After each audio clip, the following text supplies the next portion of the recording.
Welcome everyone, I'm Spiro. Thanks for tuning in.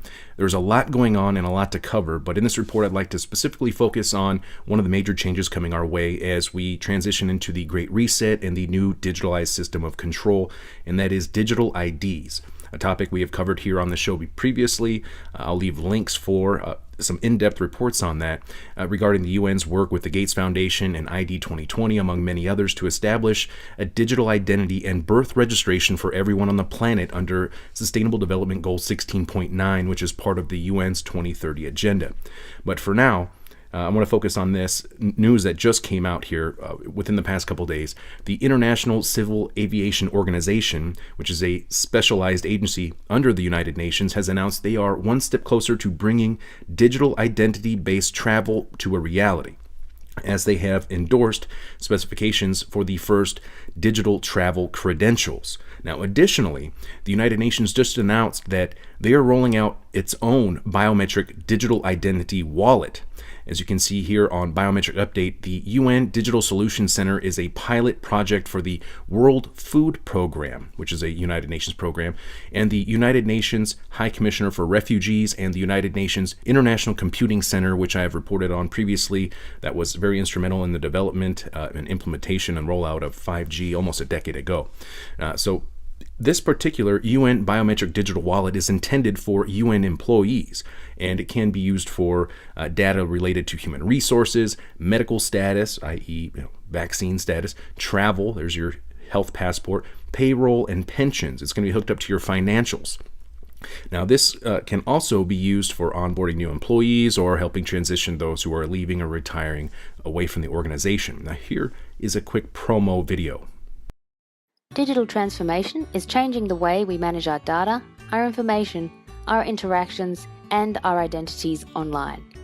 The United Nations is ready to digitally transform how it deals with identity, with a system to streamline information sharing, daily workflows, access to platforms and buildings, operating across agencies, by providing its personnel with a universal, system-wide identity solution.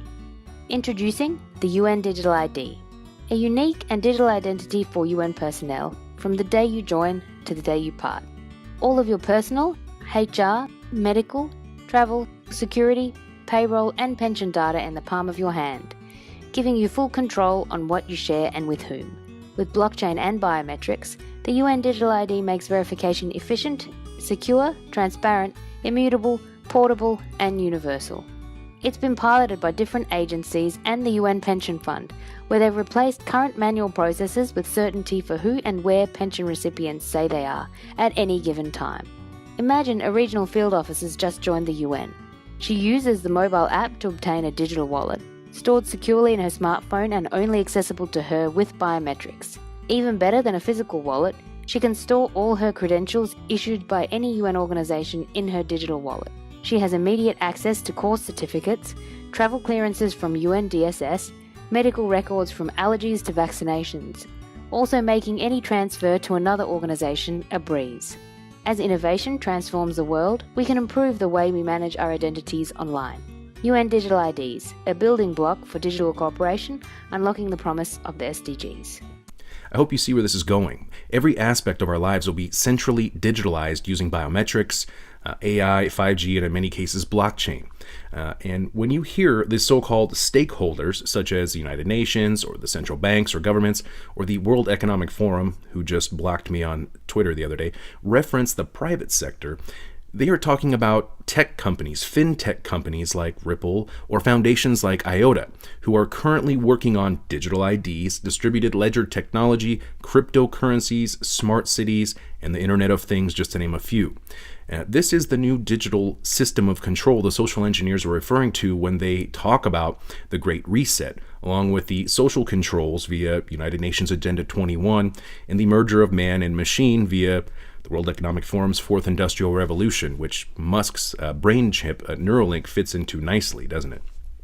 Now, all of these pieces of the puzzle are hiding out there in plain sight. And of course, this new system is being ushered in and justified by the current manufactured crisis. This is classic problem reaction solution in real time. And it's not just happening in some far-off land halfway around the world, and you have years before it will affect you. This is the rollout/implementation phase. Example, just today, Acquaint, a leading global provider of identity verification solutions, announced today that it has become an official member of the Digital ID and Authentication Council of Canada. And when you look at their partners, it's crypto exchanges, credit card companies, banks, and what are they interested in? Well, it says right here, document authentication, behavior data, biometric verification, liveliness detection, transactions, your personal data, digital footprint. And what industries are they working in? Well, currently they're working in retail, telecom, health, finance, banking, transportation/travel, government, and border controls. All of these aspects will be part of your digital identity, including your credit and possibly social credit scores. Just today, they announced a partnership with Canada's government. So this is moving forward day by day. And there are countless other examples, like MasterCard working on biometric immunization records for the Wellness Pass, another digital health passport. Now, why would a credit card company be interested or concerned about your current immunization status? I'm sure you can see or imagine where this may be going. For example, Spiro, you didn't get your latest shot, your booster shot. We'll have to impose travel restrictions upon you. You can't go to work, and we're going to freeze your assets or your payments until you comply. Is that really too far off? Because it certainly seems that they're setting up the framework for a coercion scheme just like that. They may not have to mandate anything after all if they can encourage you to obey. Now, although we are seeing more talk about restrictions on those who do not comply, for example, for going to pubs or restaurants or even to their places of work, this is in the news this week out of the UK. Now, unfortunately, that's all the time I have for this one. Remember, this manufactured crisis isn't going away by itself. The amount of tyranny people will live under is the exact amount people will tolerate. And the United Nations is making big moves along with a lot of other companies right now heading towards this new digital system of control.